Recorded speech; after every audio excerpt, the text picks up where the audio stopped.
In today's video, I'm going to teach you how to configure Microsoft Outlook 2025. If you're new to Outlook or just looking to update your account settings, this guide will walk you through every step of the process to get you up and running smoothly. First, let's start by opening the new Outlook app on your Windows PC. Take a moment to locate the Outlook icon on your desktop or Start menu. Once you've successfully launched the app, you'll find yourself on the main screen, which is designed to be user-friendly and intuitive. Next, direct your attention to the top right corner of your screen, where you'll see a gear icon. This icon represents your settings menu. Go ahead and click on it. This will open a drop-down menu with several options for personalizing your Outlook experience. From this drop-down menu, select Accounts, and then navigate to Email Accounts. This section allows you to manage any email accounts associated with your Outlook app, making it easy to add, edit, or remove them as necessary. To add a new account, look for the Add Account button and click on it.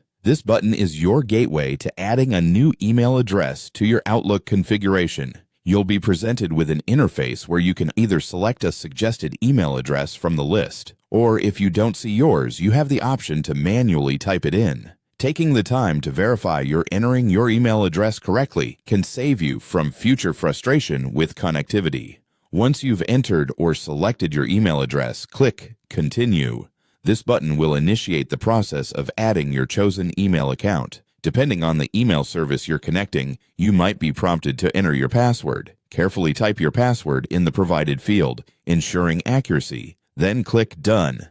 At this point, Outlook will begin to auto-configure your account. This is where Microsoft's powerful integration features shine, as Outlook 2025 supports a wide variety of services. Whether you're using Microsoft 365, Gmail, Yahoo, iCloud, or even IMAP or POP accounts, Outlook will handle most of the setup for you. This automation is particularly beneficial, as it takes away the guesswork and technical hassle typically associated with account setup. And there you have it. Your Microsoft Outlook 2025 is now configured and ready to use. The seamless process should enable you to manage emails efficiently, all from the comfort of this updated application interface. We hope this tutorial has been helpful. Enjoy your newly set up Outlook and feel free to explore its features to enhance your productivity.